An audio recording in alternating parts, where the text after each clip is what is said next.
Aujourd'hui encore, on va parler de pognon. Et est-ce que vous vous soulevez de Gérard Larcher qui avait commandé récemment un trône à 40 000 euros hors taxe, donc probablement au moins 60 000 euros, d'accord, en réalité, aux frais du contribuable, hein, bien évidemment, c'est très important.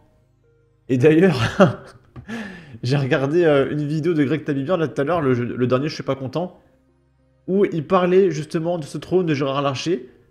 Et il y avait BFM TV qui avait justifié l'achat. Donc je vous propose de regarder l'extrait de Greg Tabibian. Et d'ailleurs, puisqu'on en a parlé d'obscénité, autre sujet cette semaine, on l'apprend, Gérard Larcher a fait des travaux et il a vu les choses en grand. Ça n'étonnera d'ailleurs personne, puisque GG s'est offert un nouveau fauteuil, tenez-vous bien, à 40 000 euros hors taxe. 48 000 avec la TVA pour poser son gros fion. Une chose à dire, GG, pour ta défense, ou on est comment ? Il nous faut retrouver la raison en matière de dépenses publiques. Les dernières semaines, c'est dépenses à tout va. Nous aurons un rendez-vous avec la loi, ça je l'espère bien, de programmation des finances publiques. Mais franchement, mais quel hypocrite, mais je ne supporte plus ce gouvernement. Ouais, c'est léger. Je pense qu'il va falloir que tu délègues une fois de plus ta défense à des professionnels. Ces sièges ont été fabriqués sous le Second Empire et sous la monarchie de Juillet. Ah, bah c'est pour ça que ça vaut cher alors. Tout s'explique. S'il avait lâché 40 000 balles dans un fauteuil Ikea, j'aurais gueulé. Mais là, du coup, il y a des dorures, donc c'est bon.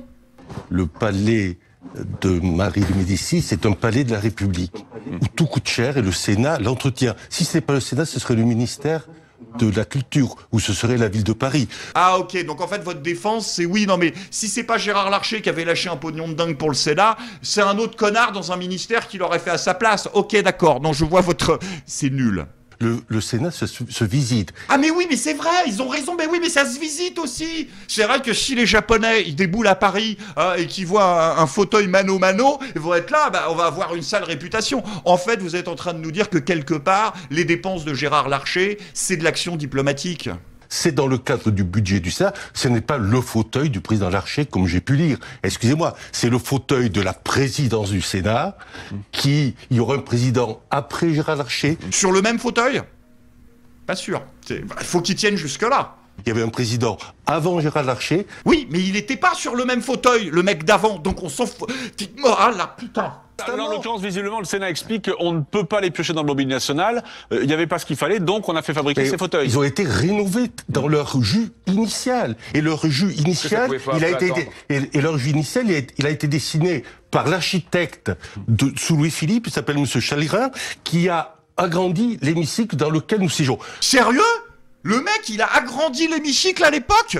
Il avait anticipé Gérard Larcher. Franchement, on pourra dire ce qu'on veut, mais à une époque, les ingénieurs, c'était quand même autre chose. Moi, je pense que les Français aiment leur patrimoine. Bah oui, mais ils aiment pas Gérard Larcher. Donc au bout d'un moment, équilibre. Je pense que les Français nous en voudraient si nous n'entretenions pas le patrimoine qui nous est confié. C'est vrai, on vous en voudrait ? Putain, merde, heureusement que vous êtes là alors. Déjà, commencez par entretenir les églises qui crament tous les mois en France, dans un premier temps, et dans un deuxième temps, si vraiment vous voulez entretenir le patrimoine, n'asseyez pas Gérard Larcher dessus ! Et aussi, Gérard Larcher, le mec, ses 40 000 balles, il les a en un mois. S'il veut un trône, qu'il se le paye. Mais pas aux frais du contribuable, en fait. C'est tout ce que les gens y demandent. C'est insupportable. Et du coup, suite à ce drama, il y en a un autre. Il y a Matignon qui a commandé 750 000 euros de chaussures. Avec nos impôts. Je vous rassure tout de suite. 750 000 euros de chaussures. Pour 300 personnes. Et du coup, vous divisez par 300. Ça fait 2500 euros la paire de chaussures. Payé par les Français. Et après, t'expliques qu'on comprend pas où va l'argent. On est en déficit. C'est la dette, c'est compliqué. Je pense que la solution, c'est de mettre la retraite à 85 ans. Ça irait plus vite. C'est Chien Surpris qui nous dit, après le scandale du fauteuil de Gérard Larcher à 40 000 euros hors taxe, voilà maintenant que Matignon se distingue par une commande de chaussures à hauteur de 750 000 euros. Je vous invite à réfléchir un instant à votre rapport à l'État. Quand vous constatez cette dilapidation éhontée de vos impôts, avez-vous encore la même acceptation face aux prélèvements qui vous étranglent chaque mois, voire chaque jour à travers la TVA? Nous évoluons dans une sorte de république bananière où une caste d'hommes en col blanc a pris en otage notre trésor commun. pire encore, cette classe dirigeante s'est permise d'être sincère, enfin insincère, excusez-moi, en maquillant les comptes publics pour cacher l'ampleur monstrueuse de leur gestion calamiteuse. Devant un tel niveau de crapulerie institutionnalisée, il est légitime de se demander que reste-t-il à faire. Mis à part l'idée d'un tribunal pour juger ces agissements, quelle solution reste-t-elle face à un tel mépris pour les citoyens et leur argent?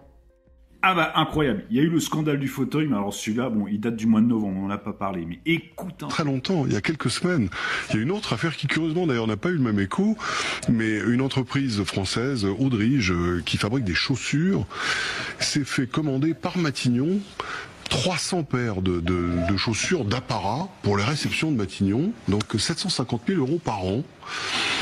Et là aussi... Bon, d'abord je tiens à remercier Marty pour m'avoir envoyé la vidéo. Mais vous vous rendez compte, donc des chaussures d'apparat, 750 000 € pour 300 paires. Et ils sont chaussés, non mais, je me dis dans ma tête, ça fait des chaussures à plus de 2000 balles, 2500 balles. Non, mais, ils sont bien chaussés à Matignon. Hein. Ah bah ils sont bien chaussés, 2500 balles de chaussures, une super de chaussures, 750 000 boules pour 300 paires, tous les ans. Non mais sérieusement, on se fout de la gueule. Heureusement, c'est une société française. Hein. Ah bah oui, l'argent il reste en France quand même, heureusement. Ah mais ils sont déconnectés, hein, tous ces gens-là, dans les palais de la République. Des paires de chaussures à 2500 balles. Putain, moi j'ai jamais un patron, jamais quelqu'un a payé des paires de chaussures à ce prix-là à quelqu'un. Mais mais sérieusement, 2500 balles les paires de chaussures pour travailler, pour faire la para. Mais je vous le dis, hein, je le répète encore, mais la République... c'est 1000 fois pire que la monarchie. Hein. Louis XVI, les Français sont occupés de lui pour moins que ça. Hein. Je vous le dis tout de suite. Et on va terminer avec ça. On est à Audincourt le 25. La CAF a octroyé plus de 2700 € à 7 habitantes d'un quartier pour qu'elles apprennent à faire du vélo. Et il y a la CAF qui s'est justifiée et qui a dit non, c'est pas vrai, c'est une fake news. Et elle s'est justifiée. Déjà, elles sont pas 7, elles sont 14. Et la somme unique inclut l'acquisition de 2 vélos pour la MJC de la ville. En gros, la CAF se justifie en disant « Oui, mais attendez, c'est pas 2700 € par personne, c'est 2700 € pour tout le monde. Donc ça va, ok. » Donc la CAF a payé 2700 € pour apprendre à des nanas à faire du vélo. Et il y a Libération, voilà, check news. Et c'est pas 2700 par personne, c'est 2700 pour tout le monde. Donc ça va, c'est bon. La CAF, elle peut distribuer le pognon, ça va. Enfin voilà, sachez que la CAF ça sert à plein de choses. Hein, votre pognon il est dilapidé bien partout comme il faut. Bon, sur ce, n'hésitez pas à donner votre avis, votre opinion, à partager, liker, commenter, ça aidera au référencement de la vidéo sur YouTube. Abonnez-vous, suivez-moi sur Twitter, prenez soin de vous, salut!